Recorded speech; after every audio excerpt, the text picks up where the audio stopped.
Final true road game of the season for Louisville coming up tonight.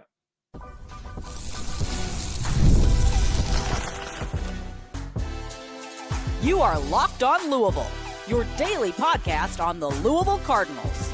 Part of the Locked On Podcast Network, your team every day. Card Nation, what's going on, everyone? Welcome in to this Tuesday edition of the Locked On Louisville podcast. I'm your host, Dalton Pence. This is my 5th year covering the University of Louisville, 3rd year hosting this show. And I want to take the time to personally thank you all for making us your first listen of the day. Just a reminder, show is free and available on all streaming services 5 days a week, your team every day.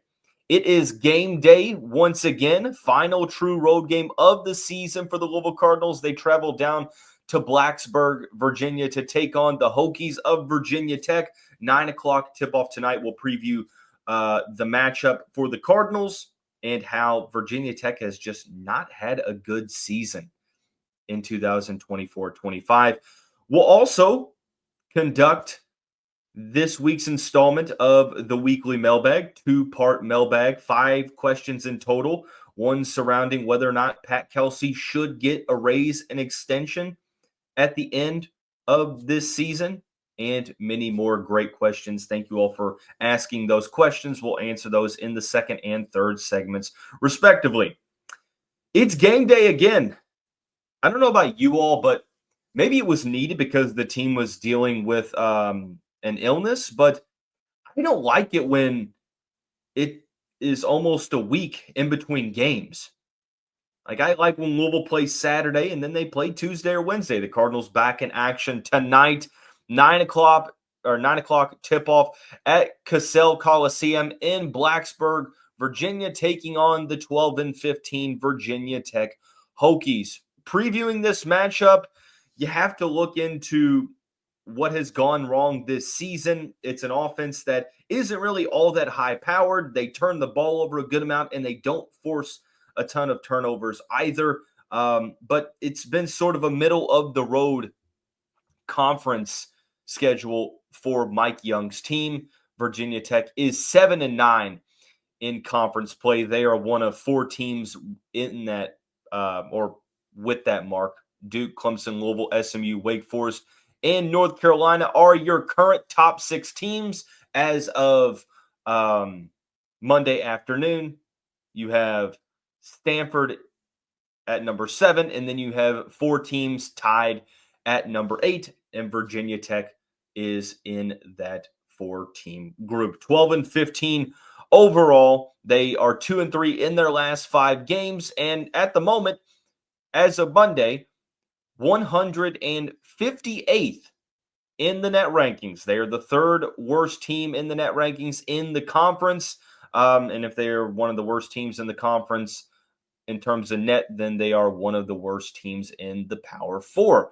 So you look at all of the other Power 4 conferences, Big 12, Big 10, and the SEC. If they were in either one of those 3 conferences, they would be ranked dead last in the net rankings by a considerate amount. So you look at what they have done in terms of quad wins. They're 0-3 in quad 1, which this is a quad 1 opportunity for the Hokies tonight.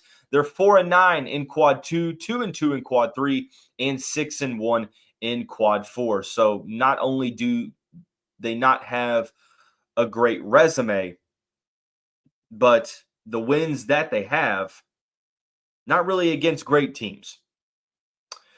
If you flip this on its head, for the Louisville Cardinals, this is a quad 3 opportunity pretty comfortably in the quad 3 rankings. So Virginia Tech this season went on a pretty significant losing streak in non-conference play. They lost 6 straight games, mainly to Power 4 opponents, but they did lose to Jacksonville as well.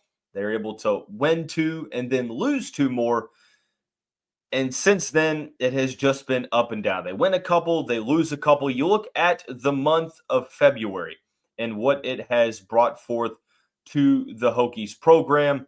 They got an early month win over Virginia. They lost to SMU, won at Notre Dame, Went on a 2-game losing streak. Virginia and Boston College only scored 36 against Boston College and then won on the road against Miami. That is their most recent victory, their most recent game. They played Miami on Saturday. Mike Young, the head coach of the Hokies, he's had sort of an up and down tenure in Blacksburg, mainly more down. He had a great career at Wofford from 2002 to 2019, took over Virginia Tech in what would be the COVID shortened season. They were 16-16, weren't going to make the tournament anyway. They went 15-7 in the shortened year after that, and 23-13 the year following, losing both times in the first round of the NCAA tournament. In the past 2 seasons leading up to this one, they have been 19-15 both years and have gone to the NIT. They would have to win out to get to 19-15. At this point, this has just been a tough year for Virginia Tech. Like I said, not really a great offense. They're mainly a guard-led team. They do have some players in the front court that are standing out. Their top 2 scorers, Toby Lawal, 12.9 points a game, 7.1 rebounds, leads the team in both categories. 6'8", native of London, England, spent the past 2 years playing for VCU. And you have Malijal Petit, who is the second leading scorer, 9.6 points a game, 4 rebounds. He is mainly the primary post threat, 6'9", 260 pounds. Outside of that, Virginia Tech, mainly a guard-oriented squad, which I think benefits a team like Louisville. But things to focus on. Malijal Petit, the second leading scorer, recently underwent a knee injury, or he sustained a knee injury, I should clarify. He is technically questionable for the game against the Cardinals on Tuesday. Now, like I said, this episode being recorded on Monday afternoon. So by the time you listen to this, you may have already heard of the newest development with his injury and his status for the game. But at this point, he's questionable. Also, Rodney Brown Jr., who is a rotational piece. He's played 17 games this year, averaging about 16 minutes a game, 6'6" sophomore, transferring from California. He is questionable to go with a toe injury. So at the moment, those are the only 2 injury situations that we have been made aware of. And especially with Malijal Petit, this could be a key thing to monitor because he's the second leading scorer for the Hokies and the true post threat. Now, Ben Burnham, 6'7", 220, plays on the wing, but also can play as a small ball 4 or 5. Looking at this offense from Mike Young's team, one of the worst in the conference, actually second worst as of Monday. They averaged 69.1 points a game. Not really all that great, right? That's 291st in the country out of 355 teams. If you compare that to Louisville, Louisville averages over 10 more points a night than Virginia Tech does. Across the board, pretty solid three-point shooting team, over 35%. They rebound Louisville rebounds just a little bit better than them. They have more assists, and they create significantly more turnovers. That's the aspect of the game that I think could be extremely beneficial for Louisville, is the ball security. Louisville, through the month of February, it's been hit or miss. There have been games where they haven't turned the ball over a ton, and there have been some where they're close to 10 turnovers in the first half. Well, you're playing against a team that doesn't really force a ton of turnovers, 298th in the country out of 355 teams. They force about just under 11 a game. And then on the opposite side, they turn the ball over a decent amount, 267th in turnovers, 12.8 a game. That is worst in the ACC as of Monday afternoon. And Louisville, I feel like, is at their best when they are being disruptive on the defensive side. On the defensive end, and creating that creating those issues for the opposing offenses. So for me, I do want to see what the spread looks like. When we record these shows, we don't really have access to the spread. I would believe that it could very well be in the double digits, even with it being on the road. Louisville seemingly plays better on the road anyways, one of the best road teams in the country this season, to the point to where it's like, I'm kind of sad this is the last road game we have. But overall, I feel good about this game. I think if Louisville goes in and they shoot the ball decently at the worst, and they don't turn the ball over a ton with unforced errors, and they don't let Virginia Tech get hot from three-point land, I feel good about the Cardinals in this game. Louisville going for their sixth straight win and looking to end the regular season on an extremely high note. When we come back, we're going to dive into the weekly mailbag. You all have asked some great questions. One that might be the most talked about question this week. We'll ask it, and we'll try to answer it when we come back.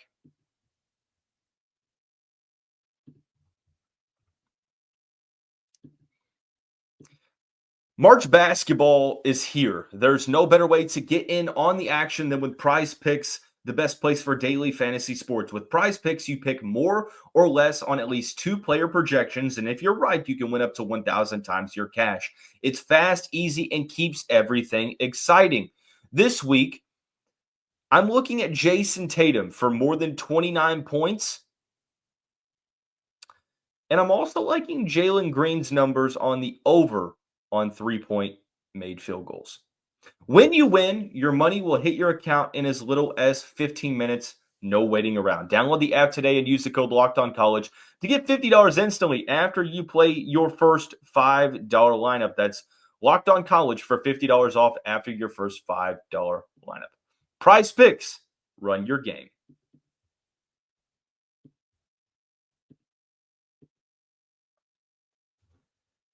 Cardinal fans, I've got to be honest with you.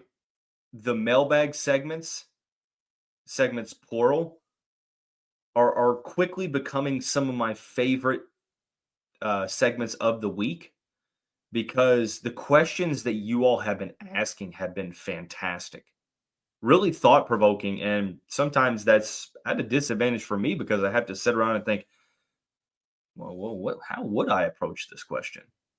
But that's what it's all about, and I'm here to answer any questions that you all have. If you have any for next week, drop them in the YouTube comments below. Send me a message on Twitter with any question that you would want asked. I'm sorry, that you would want answered. My apologies. The main question, I feel like this week, is surrounding Pat Kelsey.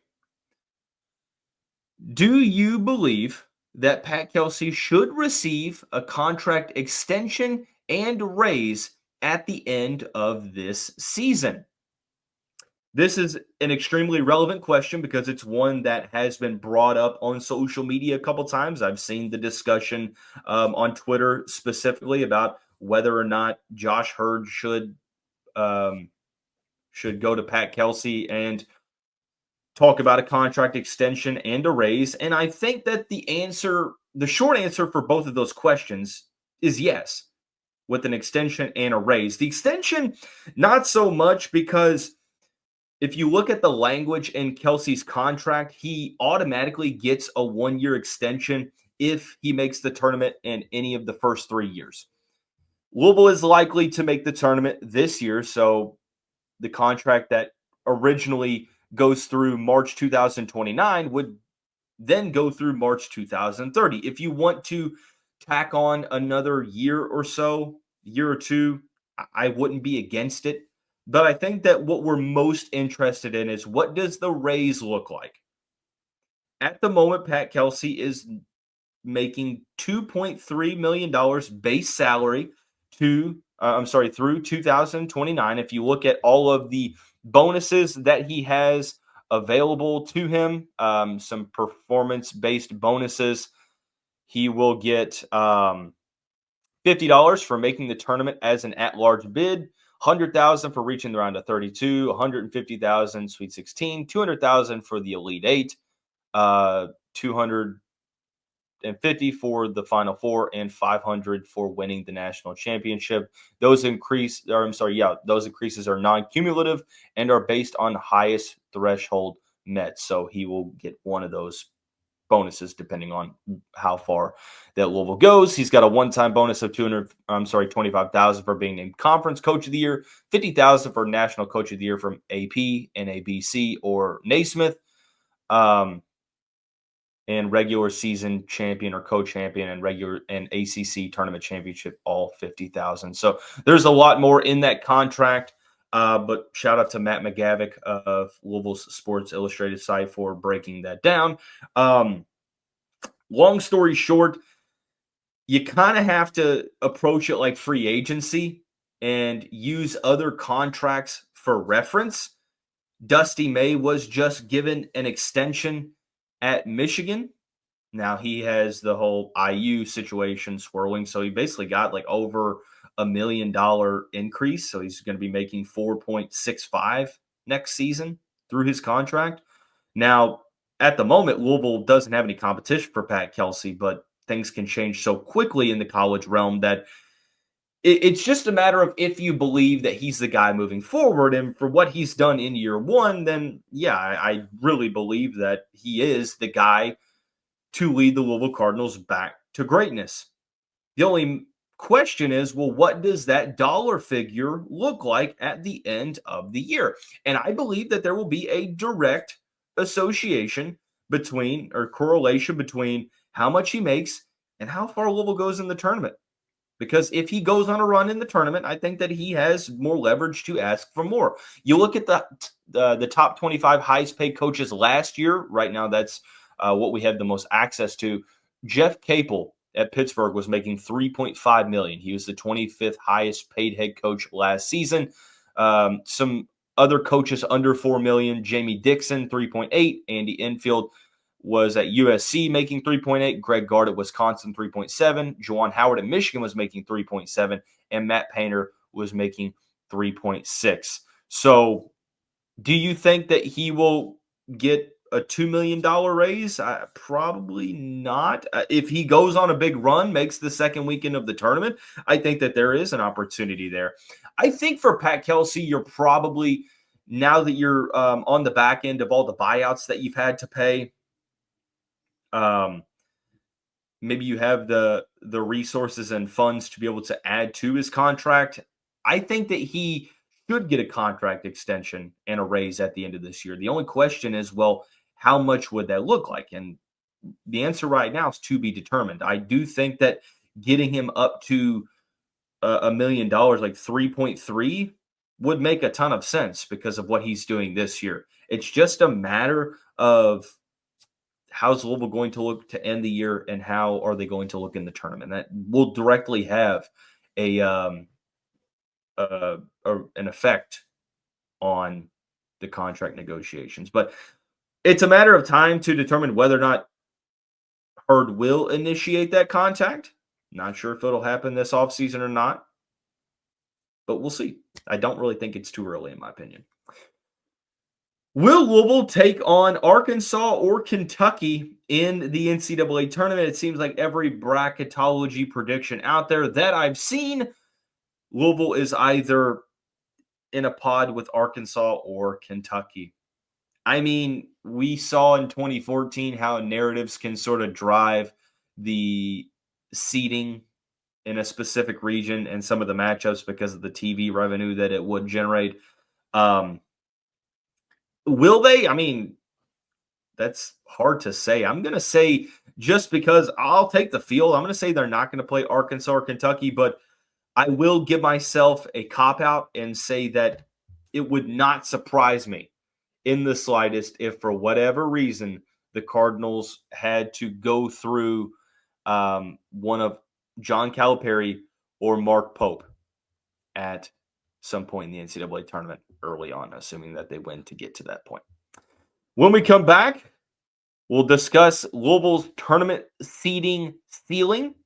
We'll talk about the toughest game remaining and more on this Tuesday edition of the Locked On Louisville podcast.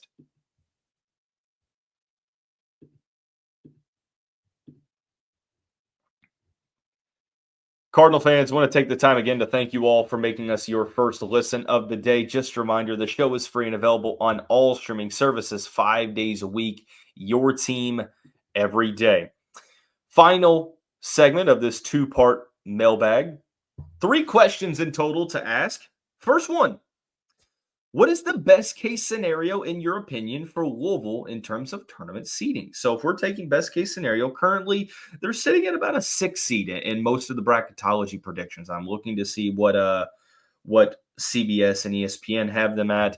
But a 6 seed is probably where they're sitting at currently, and that makes a ton of sense. So if you're looking at the last 4 games, and let's say that Louisville were to win the last 4 regular season games. Actually, CBS has Louisville still as a 7.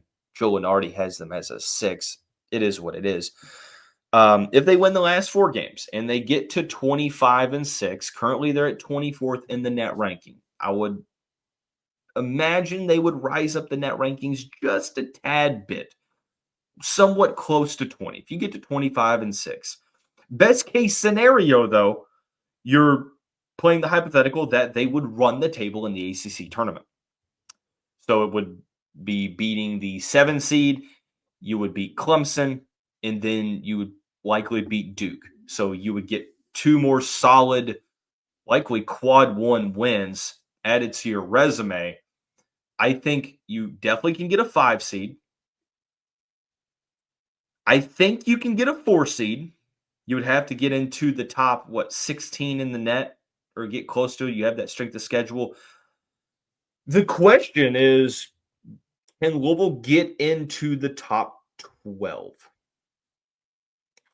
And I think that just because of with the way the net ranking views the SEC and the Big 12, I'm not sure that they can. So my prediction would be that if you were to win out the last 7 games, and you are 28-6, you would probably be a team that's in the top. Well, right now you're number 19, so you'd probably rise up a ton. I think best case scenario, you're at the very worst of 4, at best of 3, would be my opinion. What is Louisville's toughest game remaining in the regular season? Really good question. I went back and forth with this one between Pittsburgh and Stanford. Both of them haven't really had the greatest conference slates. Stanford 9-7, Pittsburgh 7-9. Stanford is 17-10. Pittsburgh is 16-11. And the Panthers haven't been playing all that well. I'm going to go with Stanford just because they have Maxime Reynaud, who is one of the best players in the ACC. Over 20 points a game, over 10 rebounds, number 3 in the country in rebounds per contest. I think he would be a tough matchup for the Louisville front court. James Scott, Abubakar Traore, Javon Hadley, Noah Waterman, whoever's being tasked with matching up against Reynaud. I think that Stanford would be the tougher of the 2 teams to play against. So I think that Louisville wins both. For the record, I think Louisville wins out through the regular season, but Stanford would probably be my guess. But Pittsburgh does have the talent to compete with Louisville. It is obvious that this season has already been a huge success. You yourself predicted that Louisville was going to go 21-10. Hey, thanks for listening to the show. You yourself predicted that Louisville was going to go 21-10. How far the team goes in the postseason impact how you view year 1 of the Pat Kelsey era? Really good question. Makes me think. Well, for starters, you said it. At the moment, they're already at 21 wins. If you get to 25-6 or any sort of variation above 21 wins, so 22, 23, 24, 25 wins, it's already a success, especially considering the injuries that you've had to deal with. You can talk about, well, the ACC is really not all that good. You still have to win the games on your schedule, and with how they have won them mainly by double digits in ACC play, yeah, this season will be a success. But what changes would be how I feel about the season, because you look back at the 2019-2020 season, that team was sort of struggling in February and March. Lost some games that they weren't supposed to. So I wasn't really feeling good about how they were going to look in the tournament, but I liked the season, liked the team, and thought they were a good squad. This year's team, now, if they go on a skid at the end of the regular season, then maybe you're like, okay, it's not necessarily the greatest outcome, or maybe they're one and done in the ACC tournament, or if they're one and done in the NCAA tournament. It's not going to leave the greatest taste in your mouth, but you get to the tournament in year one of Pat Kelsey, you win at least 21 games, and you do so dealing with some of the injuries that you've had to deal with. Oh, it's without a doubt a success. One of the best case scenarios realistically for the Cardinals. Now, how much does that change based upon winning, right? Like in the postseason, let's say Louisville wins a game in the ACC tournament. I think you're feeling that much better because you snapped that streak or that skid. Louisville hasn't won a tournament game since 2017. Like, it just gives you some relief. You take that, breath of fresh air. You're just, finally. Now, if they make the second weekend, I just think that the excitement levels grow. Nothing really changes the success thought of the year. Like, I still think that this team is successful. I think that this season is successful, and nothing's going to change that. Now, the last impression of this team, or the lasting memories of this team, if they have a skid through the end of the year and they struggle and stumble at the end, then maybe I look at it differently in a couple months. But I've been doing a better job of just looking at the big picture side of things. And I knew that year one could be a little rough. And if I go back and tell end of November me that, hey, look, I know right now things are tough, but this team is going to go on a run in ACC play. They're going to be a top 4 team, which, by the way, they can secure a double bye by defeating Stanford tonight.